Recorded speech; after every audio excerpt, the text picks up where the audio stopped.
Alright, hey everyone, I'm just going to be spontaneous right now and just talk about a few things. Because as Muji says, saved knowledge is always late, the sage is always spontaneous. I'm not saying I'm a sage, but I'm saying the sage is something that you should follow. Like when Ram, Ramana Maharshi was asked, do you need a guru? He said, yeah, initially you need the guru to set you on the path of inquiry, but you must inquire yourself to who you are and what life is, and the answers will come from within. So, let me take a breath real quick. I think it's important to forgive in life because, we're all just exploring this life through the chariot of the senses, and the road is the five senses that we experience, and the horses is like the intellect, but what we are, we're but the passenger to this whole journey. Even when we feel like we've sinned or committed a crime or done something right or wrong or this or that, it's not you that should take the credit for that. Everything is expressed through the dynamic universal consciousness principle, which is Brahman, which is God, which is the Atman, the soul is experiencing itself to get to the destination where you want to be. As a great sage Swamiji says, Swami Vivekananda, the Vedanta teachings, etc., they say, like, you must become so fed up with this material life and this constant cycle of like samsara, this guilt and shame and karma and receiving grace and forgiveness for the karma. But what you can do is just choose to forgive who you thought you were, or an idea that you had of yourself, or something that you did, or something someone else did projected onto you, or just the notion that you forgot who you were for a bit, or this younger version of you. If you choose to forgive that, then it's like a process of like healing the layers. It's like waves going in from the ocean, crashing against the rocks, and you're the rocks. And as you forgive, the waves crash and crash in until all the little crabs and little shrimps and stuff like that, which is your guilt and shames, get washed away back into the ocean, and then there's so much space between everything. I'm not saying like eventually like you'll see nothing but pure bliss, because that is the entire ocean. We're all connected with this entire ocean, but we are the rocks too.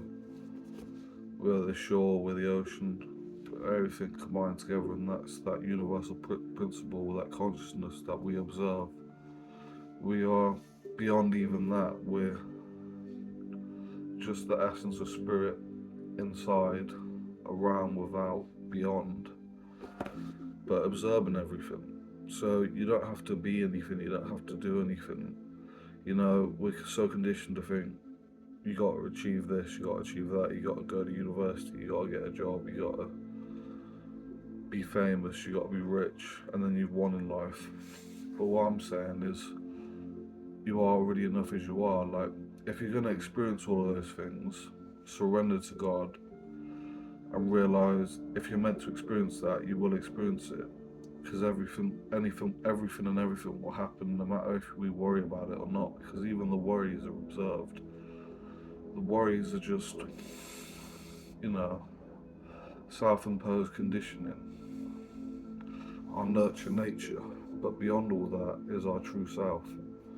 Even if we do get rich, famous, have kids, all that stuff, it will still all be observed. It's what God wanted to experience through you, what you wanted, this bodily sensation and consciousness to explore, because God will always create everything to destroy it in the end. So he could just destroy your perception of life as it is, or your ego, your density, like your physical manner and your, perception of how things are. Like, Shiva the destroyer, Vishnu the creator, Brahman the maintainer, I think. Or Brahman the creator and Vishnu the maintainer. I can't remember, but it doesn't mean I'm a Hindu to speak about the truth about God, because you'll realize that there's no difference in God. Hindus have many gods, but it's all just one God.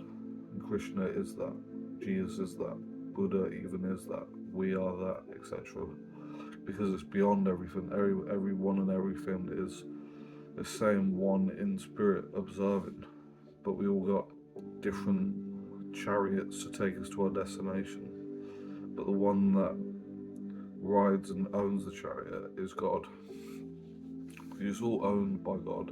There's nothing that we can actually own in this life, because you have money and stuff like that, but it's just a bit of paper, or it's just a coin, or you have stuff in your house that you think is yours.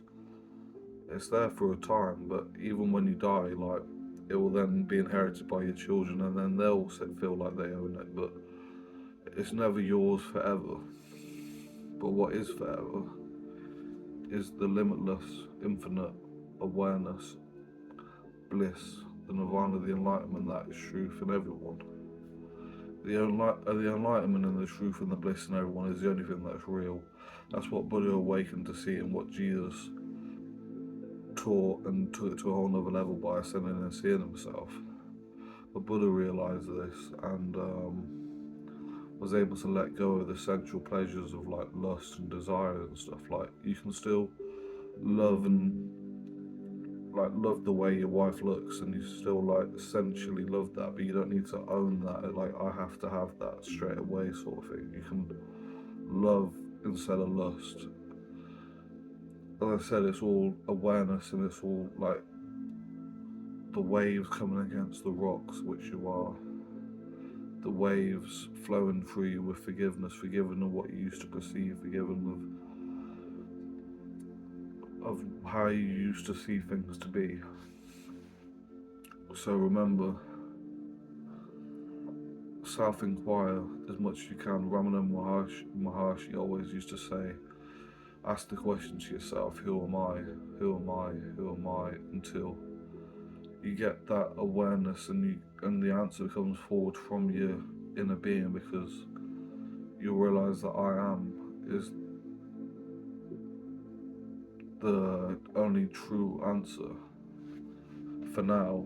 But even beyond the I am, it's all just bliss and awareness. Because the I am is the name of God. One of the names of God is said to be.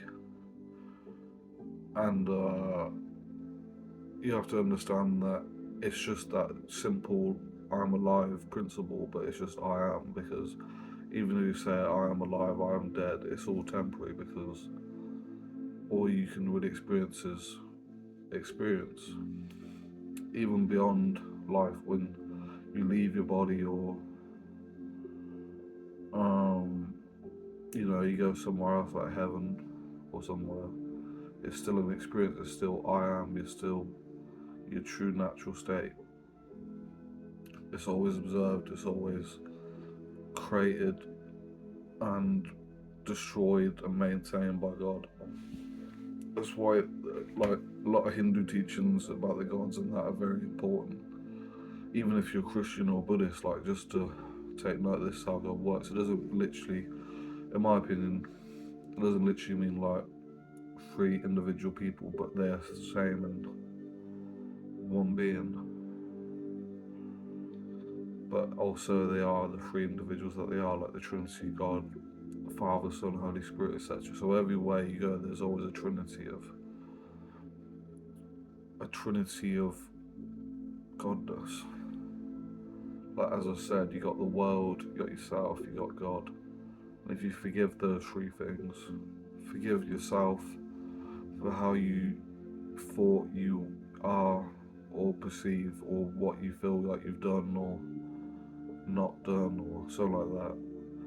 Forgive God for giving you that experience, if it was a painful experience that you experienced, that you still maintain the identity that it's your body, your mind, etc. If you forgive God for that, for putting you through pain and stuff like that, or perceived pain, and then forgiving the world for how the world is, forgiving an idea of the world, like seeing it as evil or good or this and that, just forgiving it all. That is a process of destroying the old, creating the new, and then maintaining the bliss in your awareness and peace. So forgiveness is key, love is key. As Sage Nisargadatta says, without love, there's just evil. The world would be evil without love, but because there is love, it doesn't make it necessarily completely evil.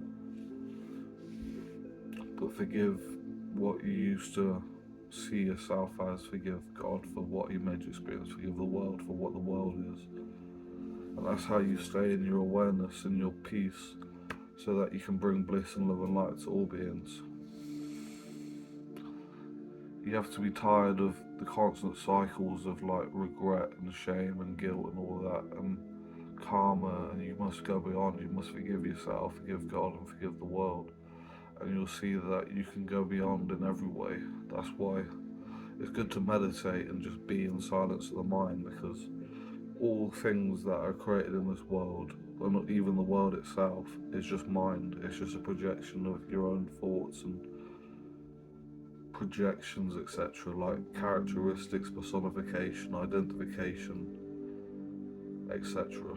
So when you forgive your own mind, or you quiet your mind to the I am that you are, I am, we all are. That's why we're not separate, because we all are that same life principle, that same awareness. But the only difference is that it seems like there's more than one thing going on, because it's just a creation of God to be enjoyed, really. We're all just here to play and enjoy and teach and have fun and stuff. So if there's stress in your life, just forgive what you feel like the situation is, so then you can experience the situation for how it truly is. You can bring love and light instead of hate and distress and stuff like that. That's why a lot of people get mentally unwell, because they absorb a lot of stuff from the outside world which is distressful or hateful or evil or dark or egotism or whatever, and then their mind becomes filled with that, and then it's projected into their body and the world and all that they're mentally ill. I can speak for myself with this, but that's why it's important, like, to have God in your life. Like, even if you see Jesus as your guru, it's important to have a guru in some aspects, or a sage to help you along. So that dog's calling for me to stop the video. So be as you are. You don't have to be anything, do anything. Just be as you are. You realise it's all bliss, it's all love. Bless.